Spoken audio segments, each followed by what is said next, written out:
Hello, everyone. It's Sejdić here, and we are about to commence our fourth webinar in our series.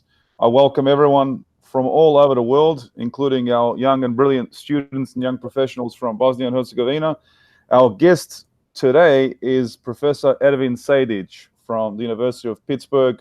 Ervin, a big warm welcome to our webinar, and thank you so much for taking the time to join us and share some wisdom in terms of biomedical engineering and everything that you do in the world.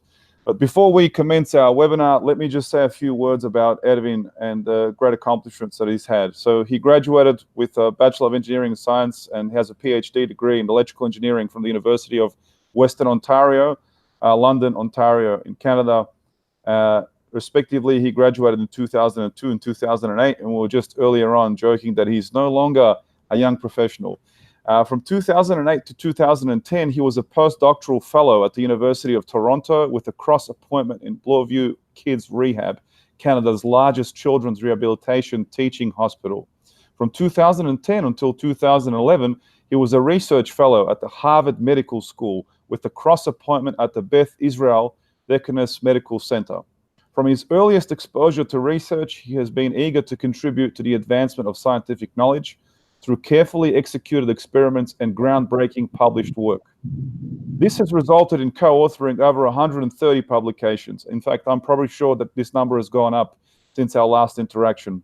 In February 2016, President Obama named Dr. Sejdic as the recipient of the Presidential Early Career Award for Scientists and Engineers. In 2017, Dr. Sejdic was awarded the National Science Foundation Career Award. And in 2018, he was awarded the Chancellor's Distinguished Research Award at the University of Pittsburgh. Dr. Sejdic's passion for discovery and innovation drives his constant endeavors to connect advances in engineering to society's most challenging problems. Hence, his research interests include biomedical signal processing, gait analysis, swallowing difficulties, advanced information systems in medicine, rehabilitation engineering, assistive technologies, and anticipatory medical devices. It's fair to say that we are all proud of Ervin's accomplishments, or should I say Dr. Sejdic's accomplishments, and we all welcome you, Dr. Sejdic, and thank you so much again for joining us, and I hand it over to you to share some knowledge with us. Thank you. Well, thank you, Eddie, for such a kind introduction, and thank you for actually your invitation to give a talk here. It's quite a pleasure, and I'm glad to be speaking to you, the members of your foundation. It's a very noble cause that you guys do, and I'm quite happy to support it. I'm also one of the mentors, so I might actually be an advisor to some of you. So great to hear from everybody again. As Eddie said, I'm going to be talking today partly about some of my research stuff and partly about some of the kind of career path and what does it actually do for, how does it actually look in reality? Because most of us, when we think about careers, we always think about a kind of straightforward path, but most of the time it's very different. So let me start with my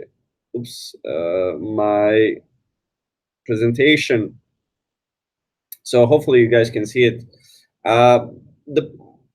It's a two-part presentation, and I didn't know how to come up with a single title for both parts, so I kind of called it part one and part two. The first part is really the research part, and I'm going to discuss kind of how I got in all of this and what does it really mean. So the title of this part is Engineering Human Swallowing in Gait Functions. So when you think about it, it's kind of fairly disconnected human functions. There is approximately half a meter distance between your swallowing function and your gait function.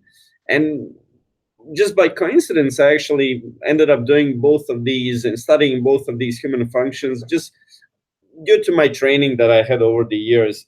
As Eddie has mentioned, I'm an electrical engineer. I trained as an electrical engineer. By the end of my PhD, I decided to kind of challenge myself in an unusual way.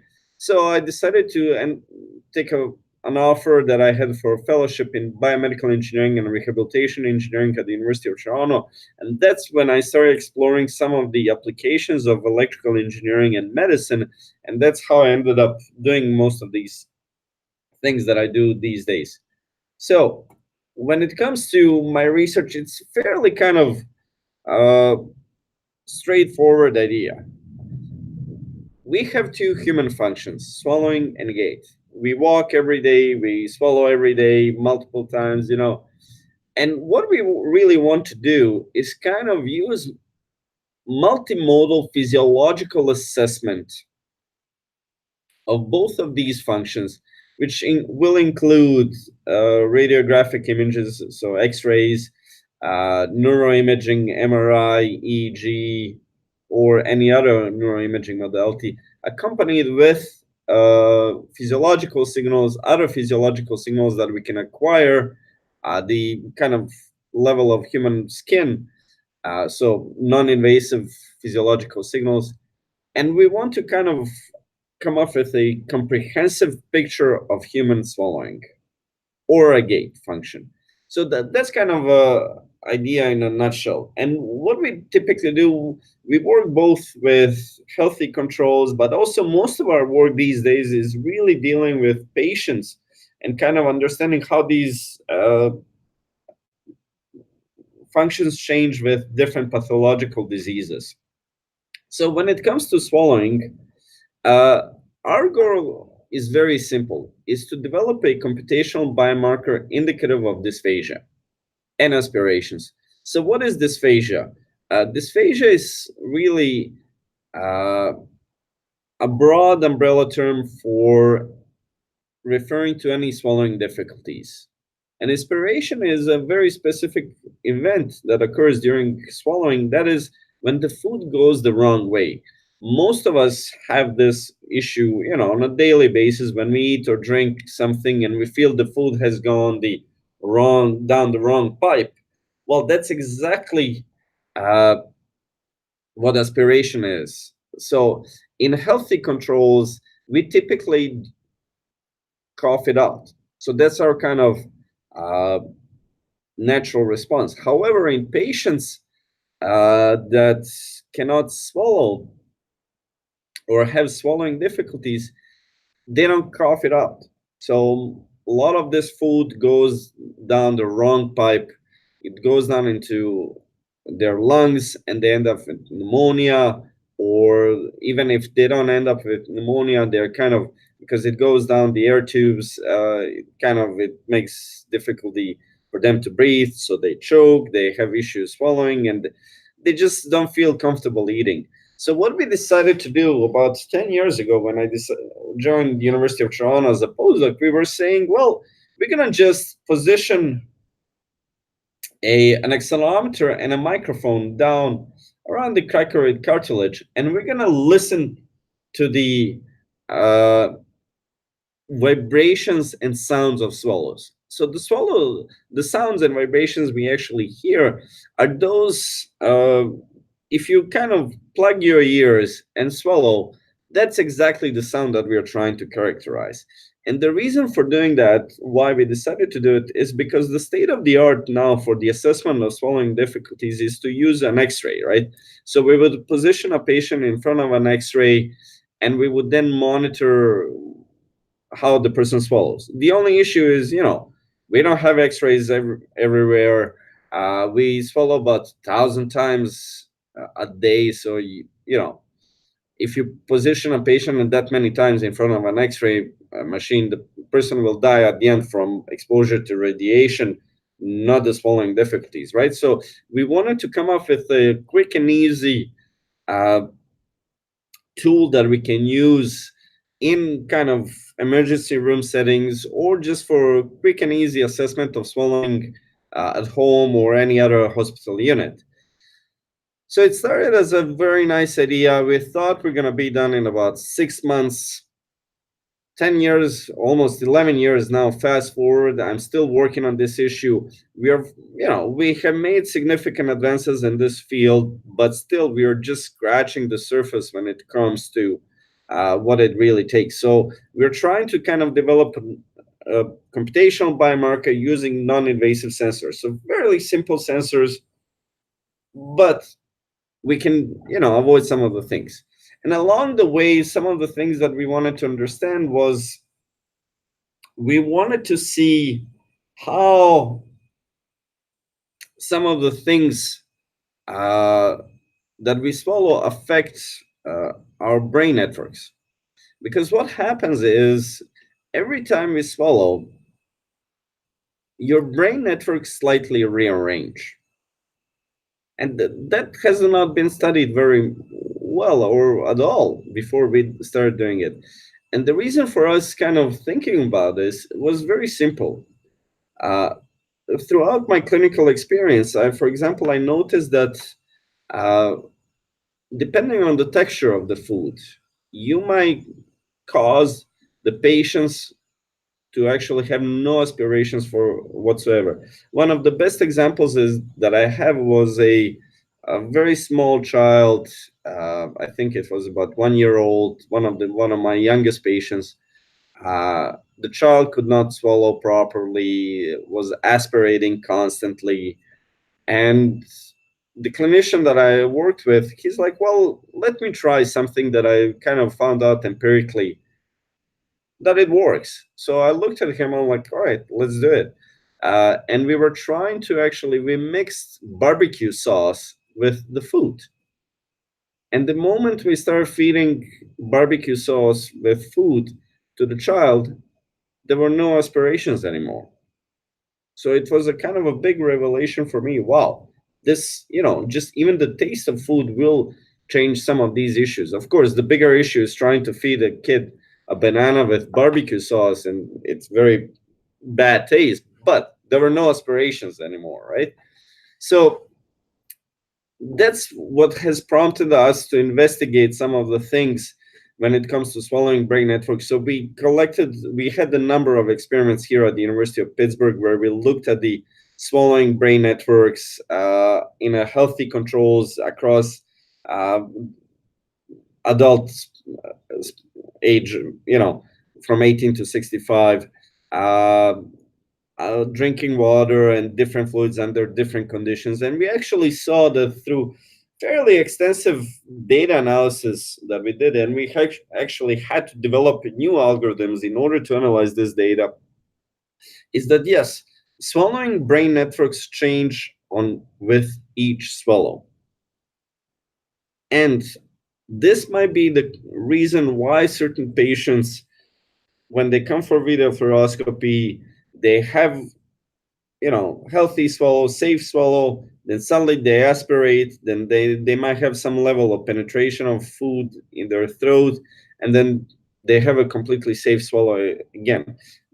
This was kind of the neurological reason why it happens, is that we actually discovered is that you actually have to consider these brain networks on a swallow by swallow basis, not what typically has been done before, which is kind of people would study swallowing brain networks overall. So they would have a participants lay an MRI scanner, and they would kind of just do a bunch of swallows, and then they would average these performances out. So that's kind of in a nutshell, most of our work deals around this idea. So we have over 60 or so scientific publications dealing with various aspects of swallowing and how to treat it. We have found out that, even a little bit of change in food, the texture of the food, the temperature of the food, or viscosity of the food will alter the performance and the behavior of the swallowing mechanism. So we have to be cognizant of all of these issues. Then the next kind of part of my research deals with the gait analysis. So for electrical engineers in the audience, don't get excited. It's not kind of MOSFET gates. This is a human walking. And our idea is very simple. We want to develop computational biomarkers to understand the effects of aging, diseases, and environment on human gait. So you might think, well, kind of, all right, the effects of aging. We all know that my physical therapist or the physical therapist that I work with, they have a saying: the first fall is the sign of aging, the second fall is the sign of death, right? And then we know that various diseases kind of affect human gait. So, for example, Parkinsonian patients have issues with gait, Alzheimer's, and different neurodegenerative illnesses will affect the human gait. But one of the kind of things that people rarely study is the effects of the environment. So what is going on around the person when they walk, and how does that affect their stability? So that's why we kind of started down this path where we said, well, all right, can we use, again, accelerometers to study the gait differences? And the reason is, again, very simple. By using accelerometers, we can actually move the study of human gait outside the typical environment, which is a human movement laboratory, which is very nicely lit, has very cool technology to use it, but it's fairly constrained to a lab, right? So we started looking at what can we do with simple accelerometers and data analysis. And what we actually noticed was that if we collect data during walking, so these were older adults, uh, they were healthy controls, so normal aging adults, Parkinson's disease patients, and patients with peripheral neuropathy. And we collected data during their walks on a treadmill. So this was one of our initial experiments. And we looked at the gait accelerometry data. So we pretty much positioned an accelerometer on the L3 region on the back. And then we collected this. These were, if I remember correctly, 6-minute walks. What was interesting, that even fairly straightforward signal processing, from my point of view, straightforward signal processing approaches were able to differentiate these three groups beyond traditional gait characteristics, meaning that, gait speed, gait stride variability, stance width, and other typical gait characteristics have their limitations. And what I really wanted to see is to see how much we can, with somewhat advanced signal processing, learn more. And we were amazed of how much more we can learn just by using these signal processing techniques. And we were able to reveal even more valuable information about the variability of signals between different anatomical directions, such as anterior, posterior, medial, lateral, and vertical directions within subjects. So we were even able to infer more about the general stability of these participants during walking, which was kind of a big thing, because with typical gait parameters, you're fairly limited in what you can do. And this was one of the new approaches that we introduced. So we moved along and we said, all right, let's see what we can else do. And one of the things that always bothered me is that we kept saying that cognitive ability of an older adult is really connected to their gait, and the ability to cognitively process different inputs is kind of maybe an indicator function of their stability during walking. But most of the studies that kind of examined this were carried out in very well controlled environments. So, for example, they would have older participants lay down in an MRI machine, and they would ask them, well, imagine now that you're walking, and then now imagine that you're walking and counting, right?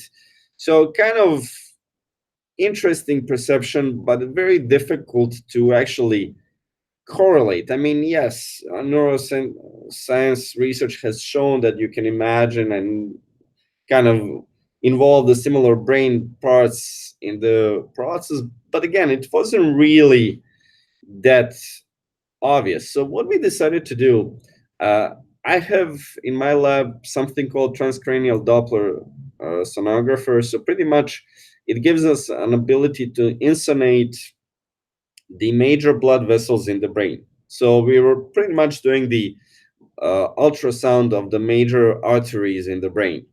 And we said, all right, it's a fairly portable. So, and the reason why we wanted to insonate these major arteries is because as we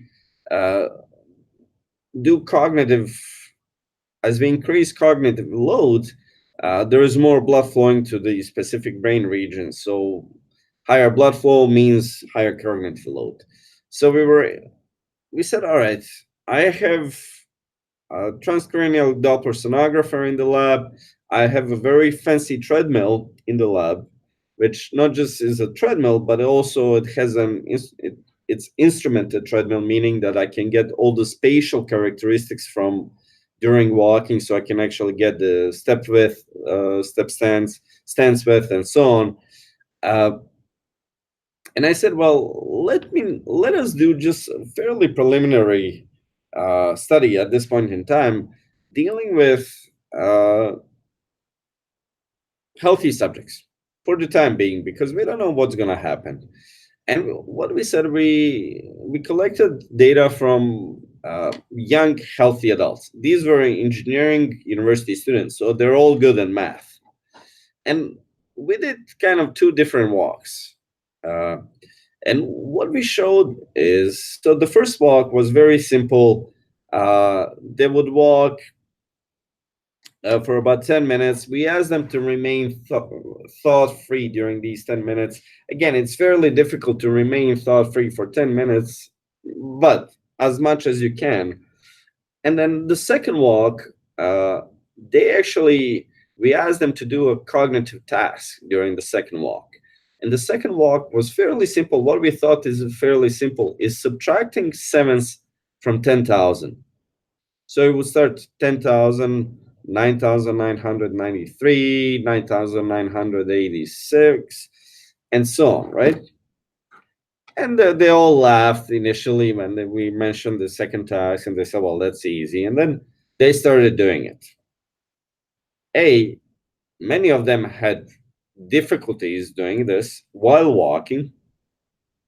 And B, we actually had to catch two people not to fall down during the second walk, which really shows us that we were able to kind of simulate the cognitive load that older adults experience during walking. We were able to simulate that in young, healthy adults. And to understand how the cerebral blood flow is correlated to some of the human gait parameters. This was amazing. This was the first time that anybody has done this, and we were able to show that in our experiment. The cognitive performance is correlated to your stability during walking, and B, you can kind of simulate some of the things in younger adults with more significant cognitive tasks.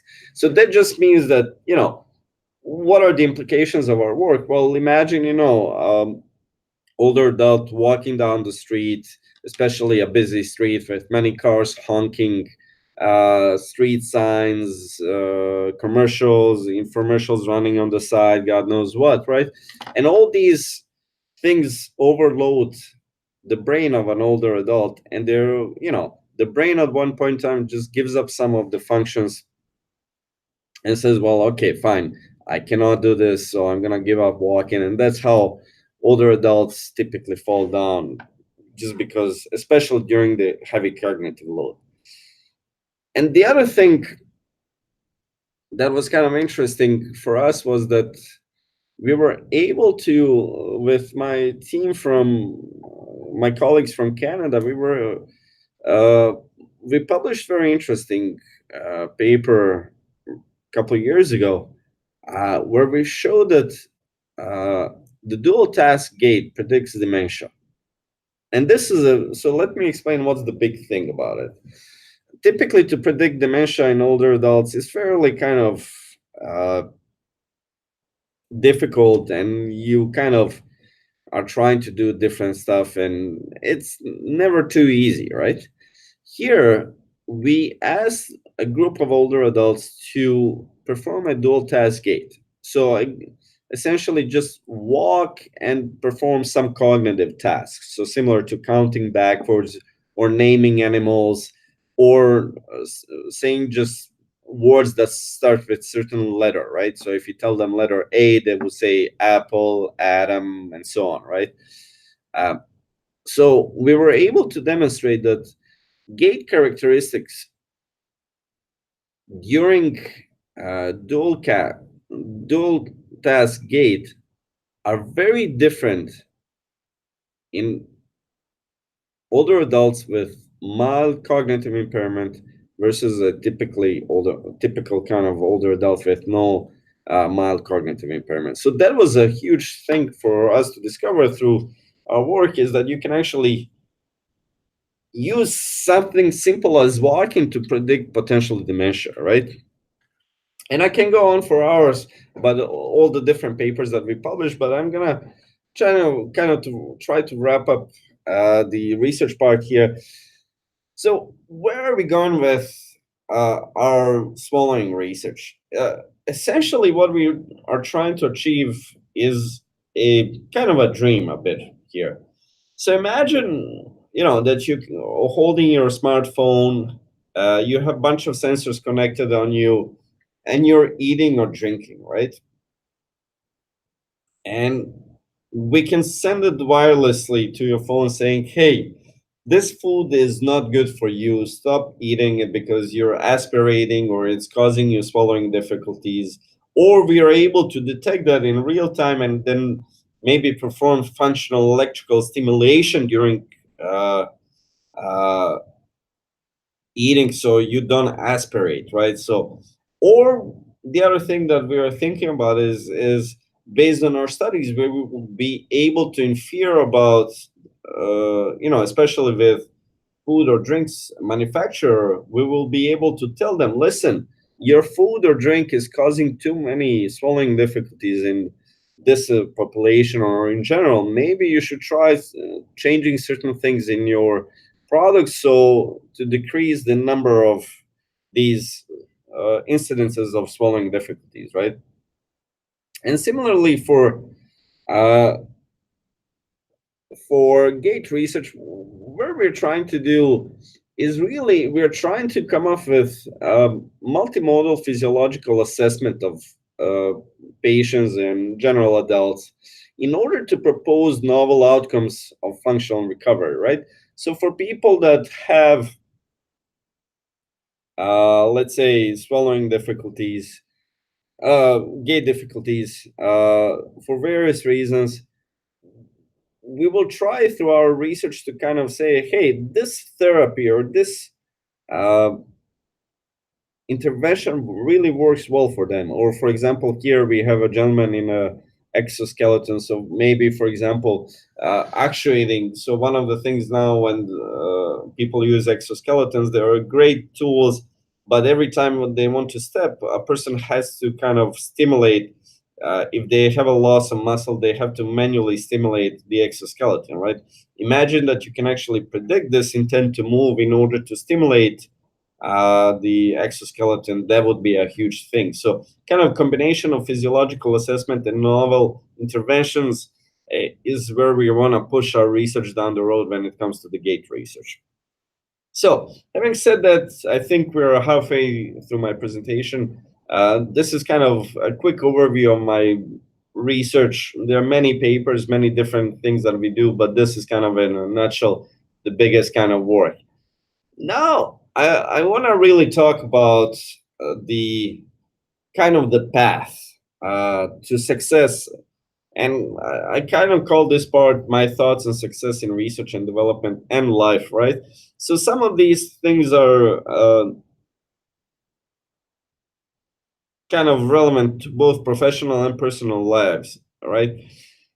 Being a mentor through the foundation, it kind of, I was always uh, kind of interested to see, or even how would I call it, mesmerized to see that many students or many mentees have always similar problems. Even with my own graduate students, is sometimes this path through professional life or adult life is it does not always seem as good as somebody else has, right? And then I always have to step back with everyone and go through the same kind of uh, discussions and same kind of points, just for people to realize that it's really it's not that simple as it seems, right?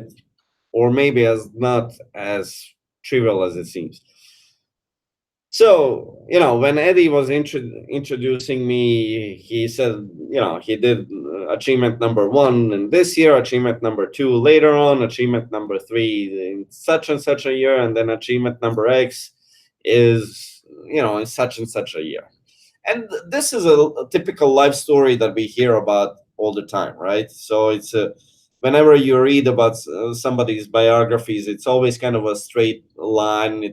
It seems that they almost had a perfect life, right? That nothing bothered them in life, that they had no struggles or nothing. And when you compare it to your own life, you're just kind of saying to yourself, well, this is not good for me, because look at my life, it's complete mess, and how I'm going to be able to achieve all of this, because it's nothing similar to their life. And is it possible? Well, real life is actually like this slide. Even my own life is just a bunch of wiggly lines and interrupted and disrupted paths and many different things. It's just whenever somebody introduces me, it's much easier to condense that story to a nice straight line rather than discuss every possible issue that I had during my social, private and professional life, right? For example, people always bring up my presidential award by President Obama. That's kind of a combination of one thing. I received that award based on the project that was funded by National Institutes of Health in 2013. However, you might say, well, that's kind of a straightforward story. Well, it's not all like that. I submitted that proposal to NIH in 2012, January of 2012. And a few months later, after they received the reviews, I got my scores, and they were excellent scores. It looked, it's an fundable range. Based on the history of NIH, that looked, I'm gonna get funded right away in my first year of academic job. I was thinking, great, I'm gonna get my first major grant right away, the second major grant next year, and so on. And in a few years, I'll be, contending for a Nobel Prize. And then the reality hits me. So after a few months after I received my excellent reviews for my project, I talked to the representatives of NIH, or the program directors there, and they said, well, unfortunately, we don't have money to fund you due to various constraints. So think about what you're going to do, right? And that kind of hit me. And for almost a year and a half, I was just basically waiting to see whether I'm going to get funded or not. And that's not just, getting funded or not. My entire career was revolving around that project, whether I'm going to get that multi-million-dollar project funded or not, because if I don't, my career might be over very soon. So at the end, it was funded and I got an award for it, but it was not a straightforward line at all. It almost took 2 years to get that money, and many, many gray hair on my head. So having said that, the biggest thing that you need to do is to set a goal ahead of you and work on that goal. So it's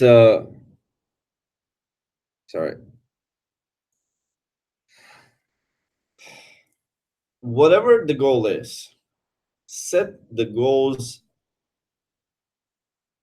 that you want to achieve. So not the goals that your parents want you, your community wants you, your family wants you to achieve. Set the goals that you really want to achieve and then work on them. As I said, that when we were discussing the uh, my presidential award, my goal was to be funded, to have a well-funded research lab, to be successful scientist, and I worked tirelessly on that goal. Even though all the pointers around me were saying that I'm failing because there was no money coming in, I kept working on it very hard, and at the end it paid off. Similar stories can be said about, my PhD studies. I started on a project, then I changed it. My supervisor and I did not see eye to eye on certain things, and by the end of my PhD, we had a bit of a strange relationship.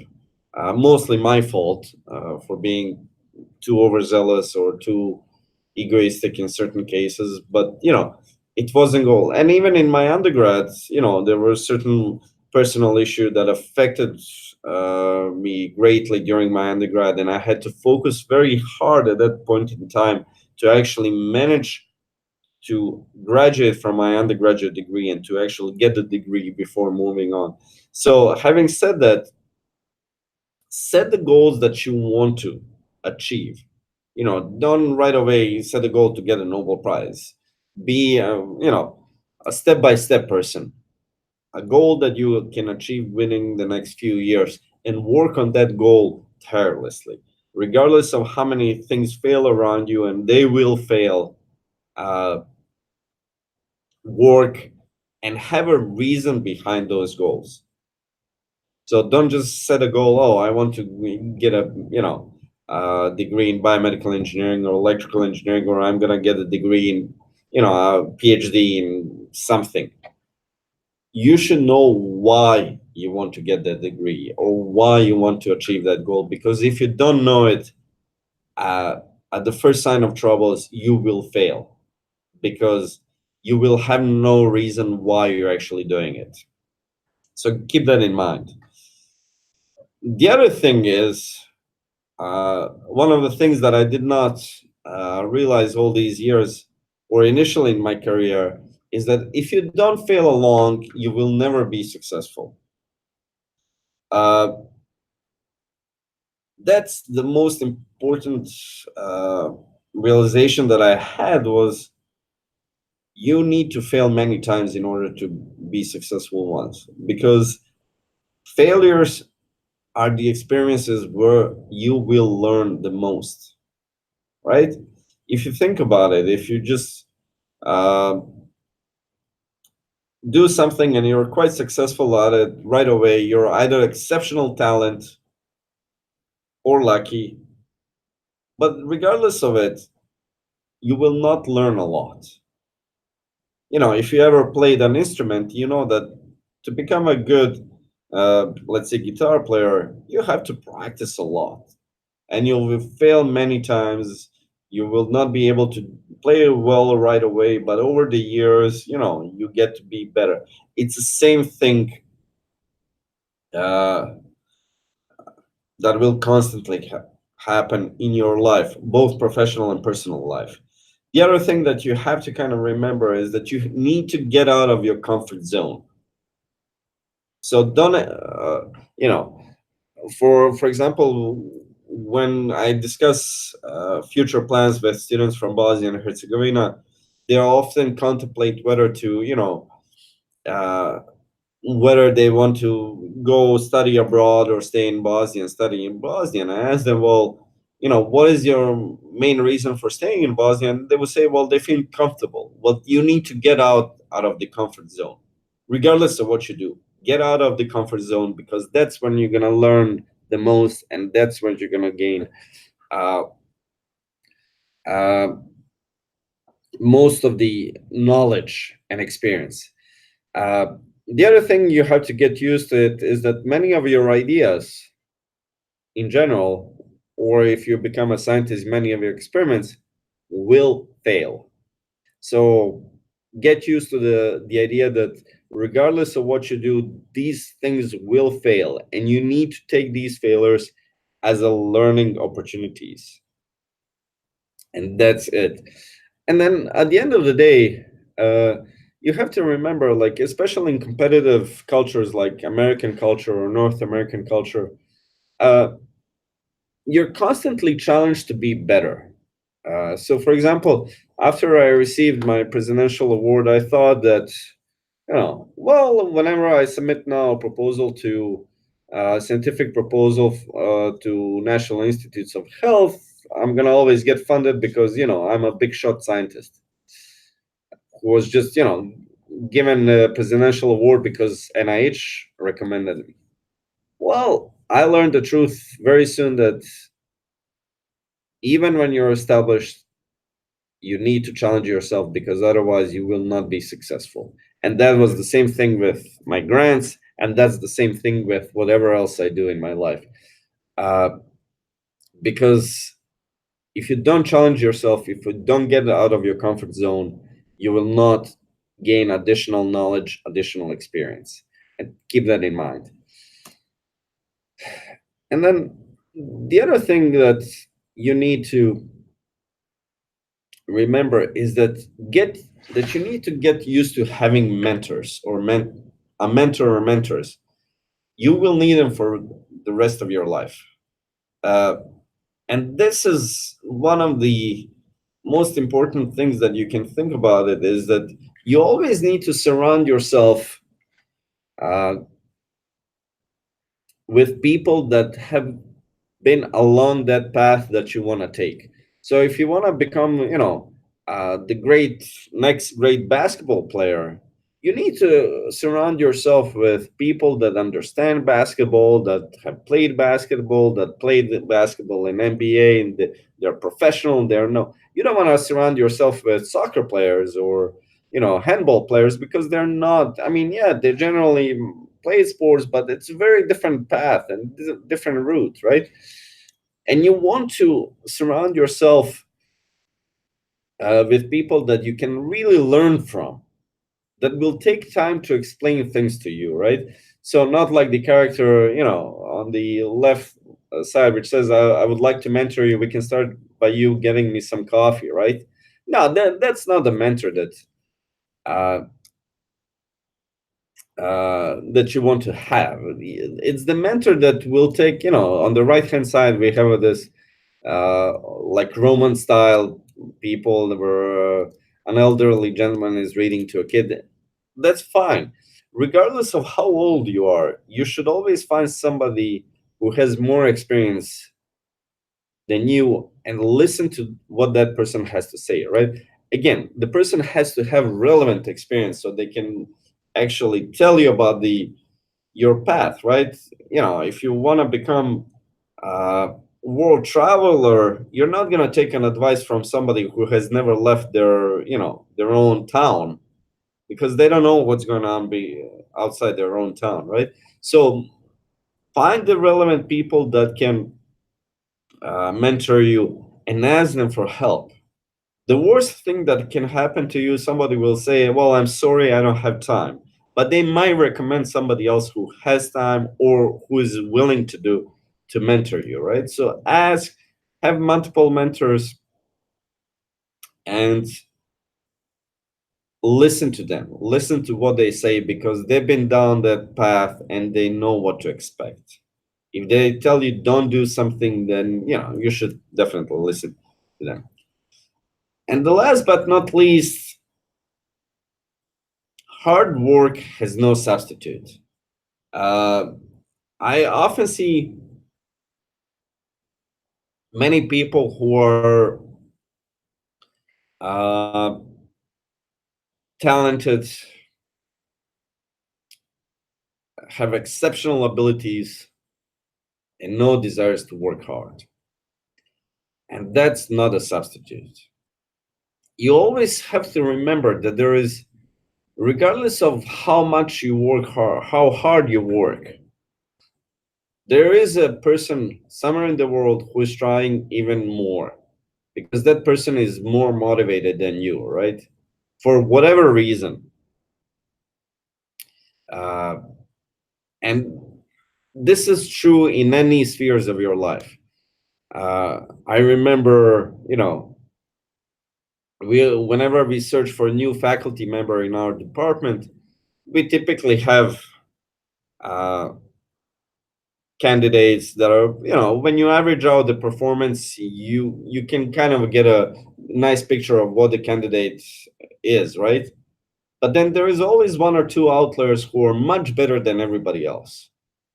And the reason is because they are motivated more than anybody else for whatever reason. So even when you think that you work the hardest, remember, in order to be the best that you can be, you should always try even harder, right? And of course, along the way, if you don't have fun in all of this, you're in a wrong place for whatever reason. Whether that's, when I said set a goal, your own goal, that's important, because if you don't have fun along the way, then you really are trying to achieve someone else's goal or someone else's passion. It's not your passion, right? So stop wasting your, your year, your youth, uh, and focus on something that you're going to be passionate enough. I often tell story, when people ask me, how much do you work a week, right? How many hours a week do you spend working? I don't know, maybe 60, 70, sometimes 30. It all depends on what I have to do, but it never feels like work to me. I'm one of the few people in the world that is not complaining about the work, because I don't say, oh, I'm going to work tomorrow. I'm just saying I'm going to my office, because even though can be a difficult and stressful job, I don't feel it like work, because I do find satisfaction in all of this, and I feel that it's fun for me, right? And last but not least, by setting the goal that it's really your own goal and that you're trying to achieve, you want to work hard, you want to have fun in all of this, but at the end of the day, you want to make a difference. So through my own experiences, I can say, well, by the end of my PhD, I felt that if I'm going to continue in research and science and development and all of this, I really want to make a difference in general, right? And I understand by developing novel technologies, you can always make a difference, but I wanted to be something more impactful. And for me, that impactful field was medicine. I felt that if I go into medical field and I try to apply some of my engineering knowledge and some of the technologies that we have in the engineering field to some of the medical issues, I'm going to change somebody's lives. Maybe, a patient down the road won't die because I developed something. And that's what matters to me. I found that personal reason. Oh, I feel that by doing this, I can make a difference in somebody's lives. And that's the kind of what I had in mind when I said work hard, have fun, make a difference. So those are the three components that you want to focus on and that you want to try to achieve throughout this work, because at the end of the day, that's really what matters. Because if you don't have fun in whatever you do, you're gonna feel miserable, you're not gonna be happy. If you don't work hard, it just means you're not passionate about enough. If you're waiting for 5 o'clock to, for your watch to show you 5 o'clock so you can leave, that's not passion. Go do something else. And at the end of the day, don't be a selfish person. Make a difference to the humanity, right? So those are my words. Thank you very much for listening, and I'm open to any questions. Well, Dr. Sejdic, thank you so much. Very, very insightful. I really like the blend of the technical and also the life skills that you really have to pick up along the way. I think we can all relate to the zigzag curve, regardless of whether we're at mid-career, late career, or even just embarking on a career. The journey has definitely not been linear, and I think many students here will feel comfortable knowing that that's the case, that sometimes you just can't predict things that are coming your way, and you have to take things as they come and enjoy them along the way. We have many questions for you. Some are technical, some are non-technical. So I'm going to start with the first question that we received, and that came from Mr. Aydin Nakicevic from Tuzla. He said, can bad gait be cured through exercise or using external tools, insoles? Can this research help runners, sprinters, run even faster? Yes and no. To cure gait difficulties, depending on what is really the cause, right? If the cause is the Parkinsonian disease, there is no cure, right? If the cause is old age, there is no cure, right? If you have the issues with your feet, then some of it might be done through orthopedic surgery or so on. So yes or no.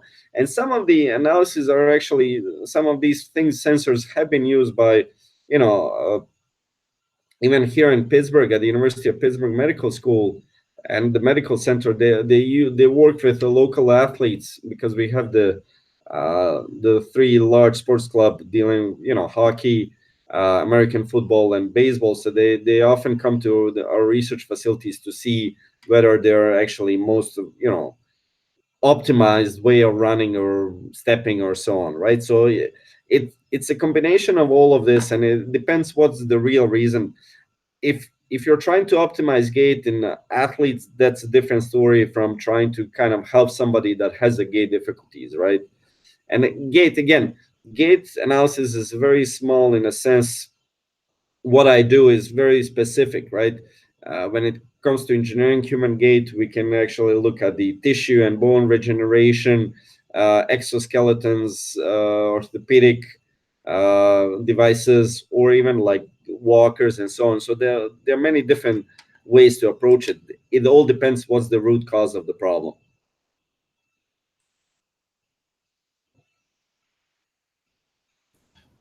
Thank you for that answer.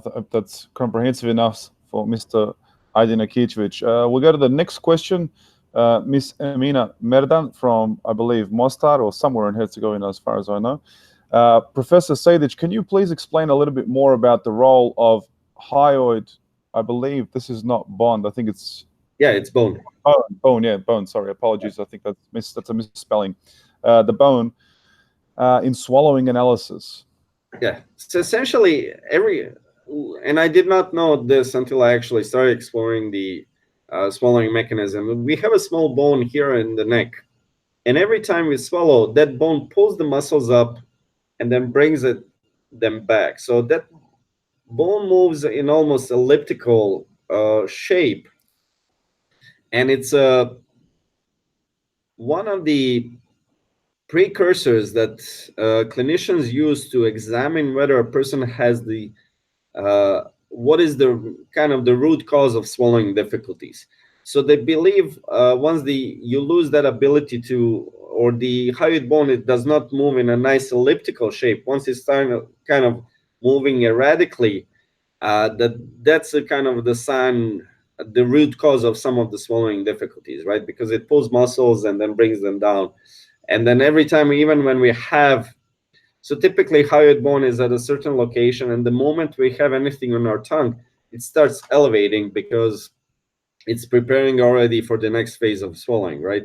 So it's one of the most critical components, or what the clinicians think it's one of the most critical components in human swallowing. And we have done a number of studies where we examined the actual movement of this hyoid bone, both through radiographic studies such as x-rays, but we were able even to, which is kind of a big thing, the paper has just come out, we were able to track the hyoid bone displacement even non-invasively. So by attaching a sensor on the human neck, so we were able to, that was the big thing, that we are able to track the internal bone movement without actually looking with an x-rays, right? Looking by radiographic images. Thank you for that. We move on to our next question. Next question comes from another Amina. It's Amina Mahmoud Begovic. And the question is, do you think that it will be possible to predict a state of mind, for example, the instability of an ALDA or epileptic seizure, and to prevent it with appropriate electric stimulation? Yes, that has, especially for seizures, that has been there have been attempts to actually predict seizures ahead of time and to actually react to them, whether through electrical stimulation or some medication, right?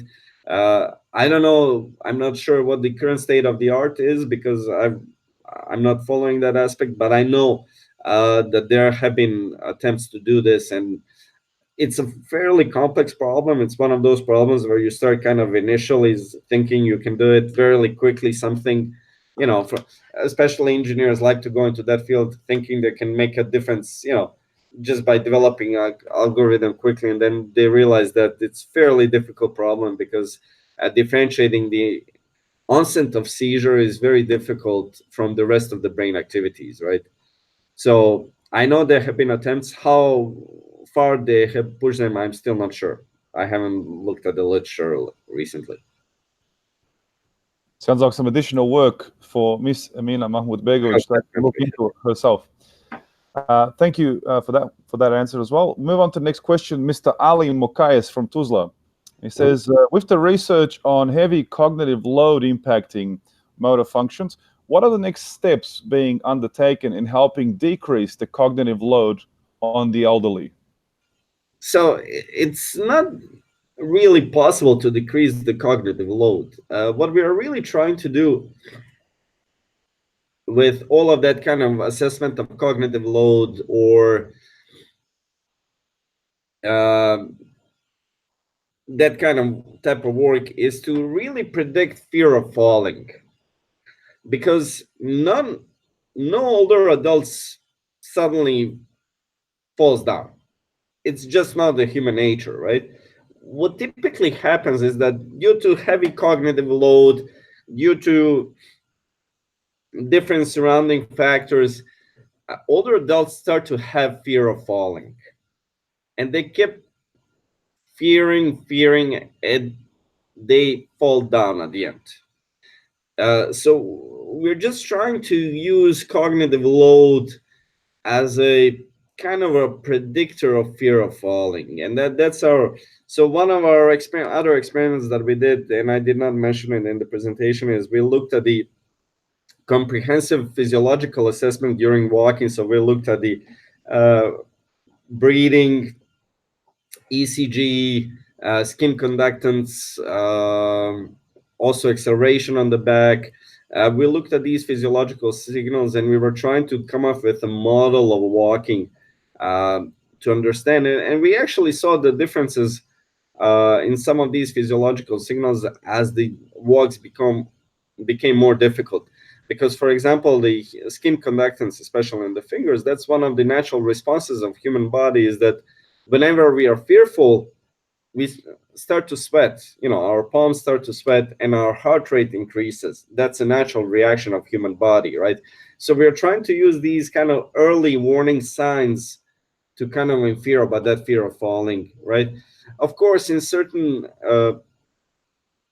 establishments like retirement homes, they might think about redesigning their hallways or their rooms in order to decrease the cognitive bearing on the older adults, but that's beyond my research.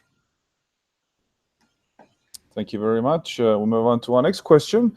Mr. Miralem Bulic, apologies. We'll go to Ms. Adna Saracevic. Did you consider measuring biochemical parameters such as neurotransmitter levels in different brain parts to support the results of your research? We have not, mostly because that would entail invasive kind of research, and that becomes a very difficult thing. We're looking at some of the possibilities to do animal studies, to actually do tracers and to understand some of the neural pathways during swallowing, but that has to be done in animals, and no IRB or the ethics committee will approve those studies in humans. Some excellent questions coming from for the young people here, and I think there's lots of opportunities for you guys to further explore this as well. I will go to Mr. Miralem Bulic now in Tuzla, and his question is, it's a non-technical question. So, for being successful, in your opinion, is it necessary to be original and creative? It's a very interesting question. I actually read or watched a neuroscience show where they talk about creativity and originality. For all intensive purposes, it's much more important to be creative. Because being original does not really entail that what you came up with is creative. It just means you came up with a new idea, right? Whether it's a good or bad, that nobody, that's up for discussion. And most of the new ideas die down very soon because people are not interested in them. But being creative is much more important in my view. And not just my view, neuroscience has shown that creativity is much more important to humankind in general and humans than originality. And when you think about it, like even in music, right?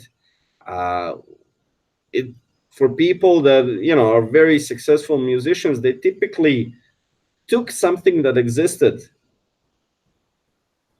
and they gave it a new spin. They gave it a new way, right? You can certainly kind of think about many musicians from Bosnia and Herzegovina, but also worldwide, right? Which took something that kind of existed already and gave it a new spin, kind of a new way at looking at things, and they became popular, right? And it's a very similar thing in science, right? Having a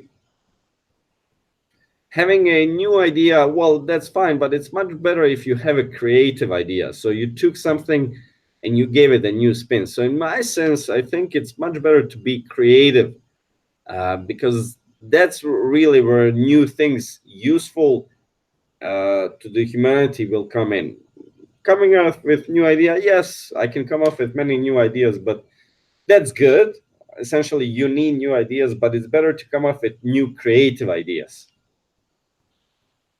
Thank you, Dr. Sejdic. Hasan Grosic has a question for us, and he says, how would you advise a young university graduate who is interested in research in multiple domains, which are to some point related, but are still distinct fields of research? Excellent question. My suggestion is find something that sounds cool to you.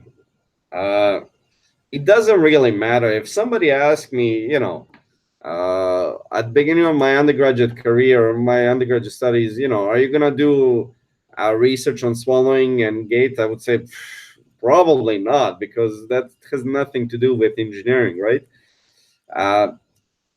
And even if at one point in time, take something that's very cool to you. And I go back to my talk is, take an idea, set a goal that's cool to you, that it's of interest to you, not to anybody else, not to family or friends or your neighbors.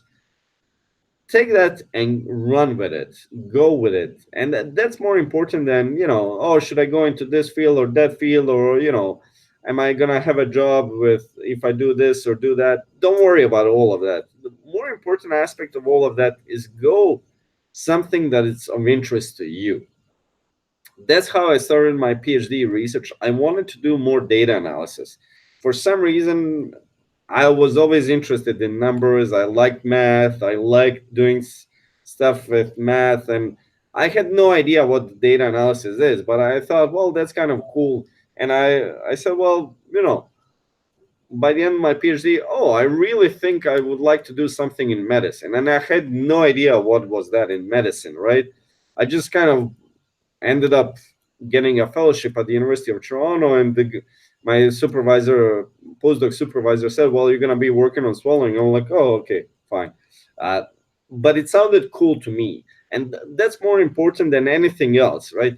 Find an area that is cool to you now. It does not mean that it's going to be cool to you in the next 5 to 10 years. You might completely change your mind about the area. But for the time being, that's the temporary goal that I was talking about. Set the goal and do it, right? And that's more, in my mind, more important to have passion about the area or the thing that you're going to work on rather than because it's hip. Nowadays everybody's talking about artificial intelligence. Well, if you don't care about artificial intelligence, don't do it because it's not worth your time. Absolutely, and I might add that finding a problem that you want to solve. I think you mentioned the passion and finding something that you care about, the empathy that you've developed for something, some topic. It really does help drive success in an area. It just means that you mentioned earlier how many hours you work during a week. I think you don't look at it like work. You really look at it like something that you enjoy doing, and then work doesn't really look like work. No, exactly. So we have one last question here for you, Ervin, and the question comes from Mr. Sejdic. His question is, how did you survive the worst times during your research career? What advice would you give to somebody that is just about to begin their PhD studies? Let me first of all saying that the worst times will come like in periodic. Every few years or every few months, you'll have a worst times of your life when it comes to research, right? And that's almost kind of given by the nature of the job. You survive by just having a desire, goal, right? And that's what I keep bringing. It might seem trivial, and you might think, well, what is he talking about? You just. But at the end, it's really that you really have to be determined to do something, and by having that determination, you're gonna do it, right? And that's why I said always have mentors that can help you along the way, because if you set an unrealistic goal for yourself, the mentors around you, your mentors will be able to tell you, well, maybe you shouldn't do that, do this. It's still along that path, but it's more realistic. You'll be able to achieve it. And then if you surprise them and do more, they will be pleasantly surprised and they will recommend to everybody, right? But as I said, having your own goal that you're strongly passionate about, the reason why you actually want to work, why you do something, and then having those mentors that can guide you along the line. Don't look at mentors as somebody who you're gonna fear. Like, no, take as somebody who you're gonna listen to. Your parents are typically your first mentors in your life because they tell you but after a certain point in time, especially in research, unless they've been, PhD level scientists, world-class scientists, they might not be able to advise you, right? So find people that can advise you, mentor you along the way. Again, you're not going to call them every day, 10 times a day, but whenever you have these moments when you feel down, and you will feel down because that's part of the job, is that you can talk to these people and say, hey, I'm having this problem or I'm having this crisis. What do you think? And sometimes they will say, well, that's a real problem. Sometimes they'll just say, oh, don't worry about it. That's just temporary. It's going to pass. And over the years, you'll learn a few things about it. So you'll be even more comfortable with all of that, right? But as I said, you'll survive the worst times of your life by having your own goals, having your passion, and having those mentors that can actually help you along the way. Ervin, thank you so much for answering all of those questions. I think we're slowly running out of time as well. I guess towards the end, I want to thank you again for taking the time. My pleasure. I know how passionate you are about helping young people in Bosnia and Herzegovina. You did mention that you're a mentor. You're a mentor to several students through our foundation, but I'm sure you've mentored dozens of others outside of our foundation. It's admirable that despite how busy you are with everything that you do, publishing papers, researching, teaching, and all the extracurricular activities that you're involved in, you still find time And I think that really demonstrates your passion in empowering other people to be successful. I think Bosnia needs more people like yourself to put the time in and help these young people navigate these careers. And really, I think you like what you said in the last few sentences. It's knowing that you're not alone in exploring this path, that you have people who have been there before. They may have not tracked the same path as you're going to, but they've gone through similar things, and they can always provide you with some advice. And I think mentoring is definitely something that helps people get through life and have a good support network to get through that. I guess maybe I want to ask you for some last pieces of advice for these young people that are listening, for the people that are going to be listening, not live, but when this webinar is recorded. Any last pieces of advice that you might have for them? I think, and especially dealing with, students and younger generations from Bosnia and Herzegovina, a lot of them seem not to be passionate about things. And I'm not saying passionate about the country or in that, but more passionate about what they want to do in their life. And with that passion, there has to come willingness to kind of step out of the comfort zone. So my pieces, my biggest piece of advice to all of them would be step out of your comfort zone and do something that you're passionate about, right? At least for the next few years. That passion might go away down the road, but at least at that moment in time, you're passionate about it. Step out of the comfort zone, because that's when you're going to make the change in your life and the lives of everybody else. All right, with that excellent advice, we are at the end of our webinar. I just want to thank Ervin one more time. I want to thank all the listeners, for everyone for being online. I know it's late in the evening, and I also know many of you are preparing exams. So good luck on behalf of the two of us here and on behalf of the whole foundation. That being said as well, I want to give you a quick heads up and say that if you have a particular webinar topic that you'd like us to explore, please send us an email to info@bhfuturesfoundation.org. We're more than happy to take in your suggestions and explore options. We have so many incredible diaspora all over the world doing some amazing stuff, and they're more than happy to share that knowledge with you. It's a matter of really seeking out and finding that knowledge. With that, thank you for listening to the Futures webinar series again. We hope to see you at our next webinar series in a few weeks' time. And good luck with your exams, Ervin. Good luck with all of your research. And we look forward to seeing the next great thing that you do.